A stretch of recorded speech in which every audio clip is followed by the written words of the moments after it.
John Anderson clutched his weathered leather wallet as he stepped into the gleaming showroom of Prestige Motors.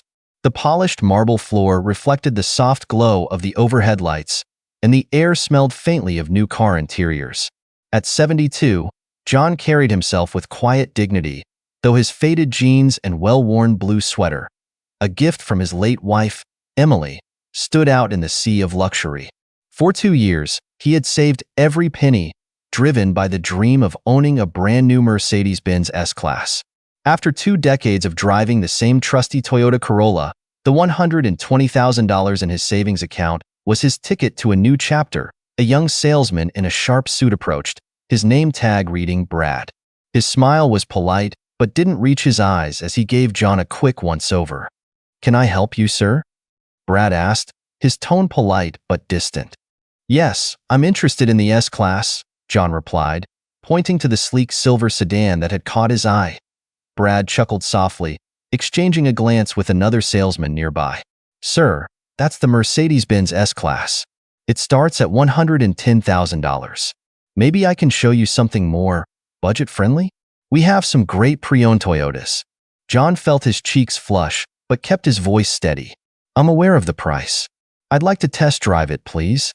Brad's tone turned condescending. "Listen, sir, we don't do test drives without proof of funds. We can't have people wasting our time." By now, a small group of employees had gathered, barely hiding their smirks. The sales manager, Ryan Carter, strode over, his polished shoes clicking against the floor.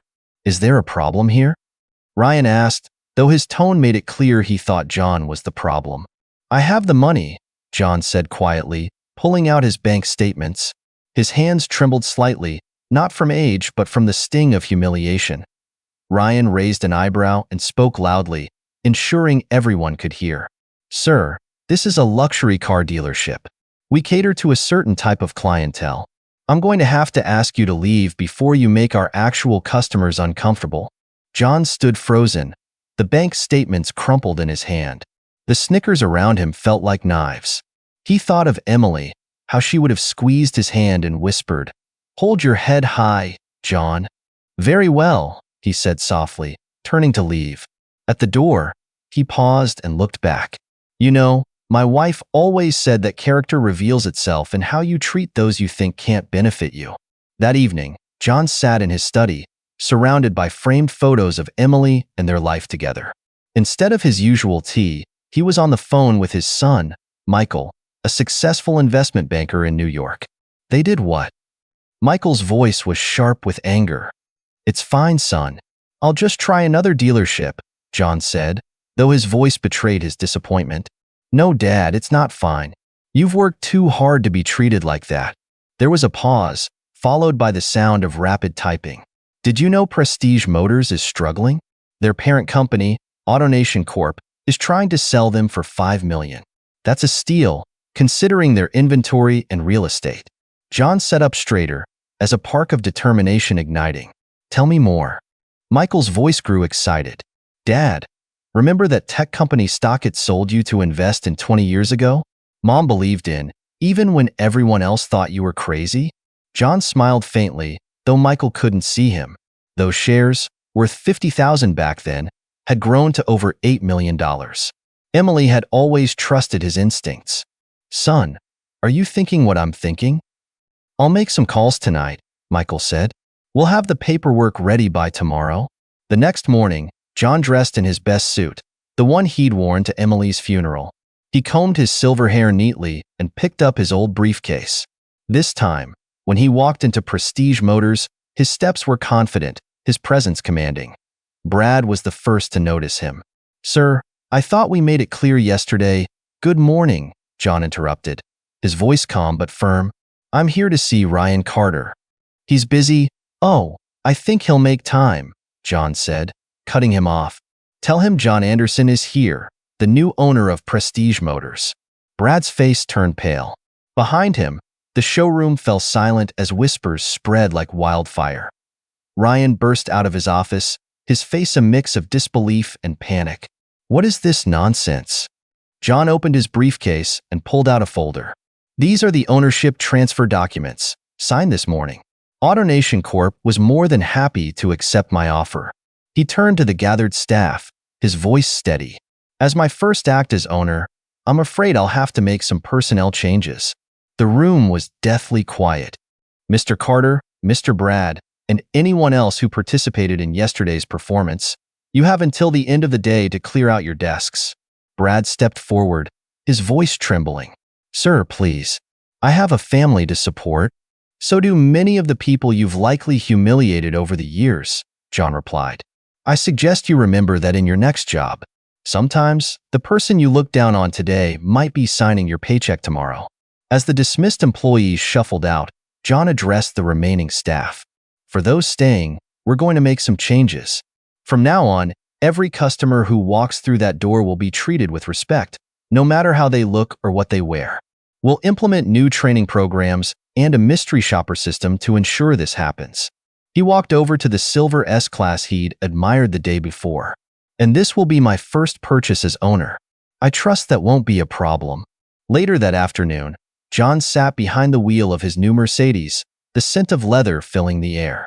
He placed Emily's photo on the dashboard and smiled. You were right, my love, he whispered. Character does reveal itself. And sometimes, justice comes in the most unexpected ways. Over the next year, Prestige Motors transformed under John's leadership. Sales soared as word spread about their exceptional customer service. John introduced programs to help seniors navigate car purchases and established a scholarship fund for underprivileged youth interested in the automotive industry.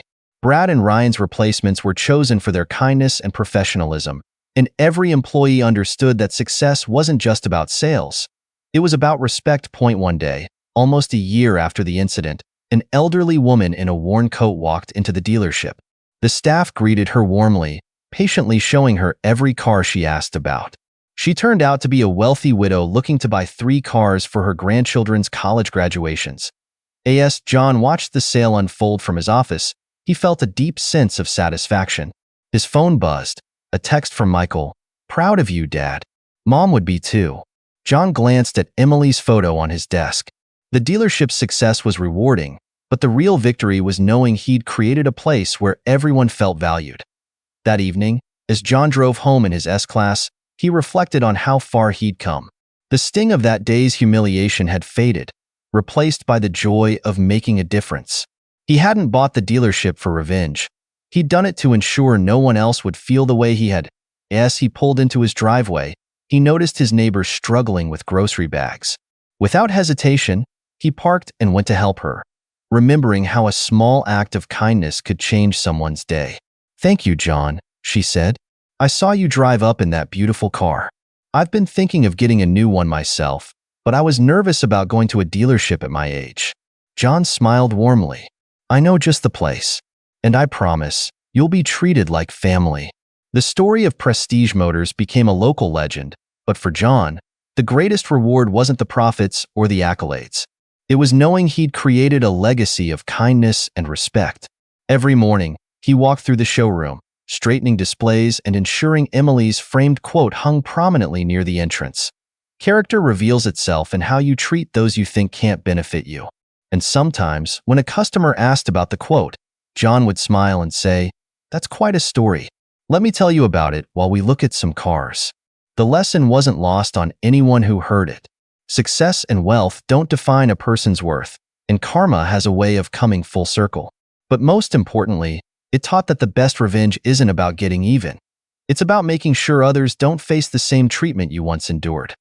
John never saw Brad or Ryan again, but he hoped they'd learned from their mistakes.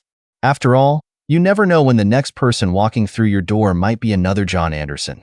As for the S-Class that started it all, John still drives it every day, keeping it in pristine condition. But now, when people compliment him on the car, he doesn't talk about its luxury features. Instead, he tells them about the dealership where they can buy one too. A place where every customer is treated like a millionaire, whether they are one or not. The end of this story isn't about wealth or revenge. It's about dignity, respect, and the power of turning a negative experience into something positive. John Anderson didn't just buy a dealership. He bought an opportunity to make the world a little better, one customer at a time. And somewhere, he knew Emily was smiling down on him, proud that he'd turned her wisdom into a legacy that touched so many lives.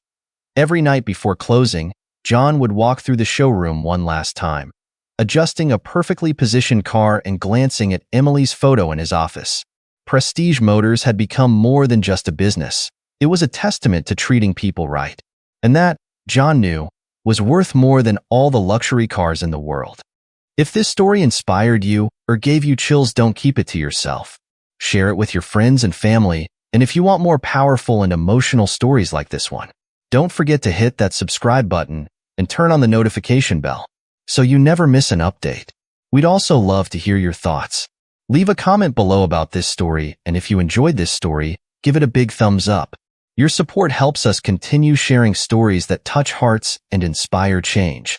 Thank you for watching, and see you in the next story.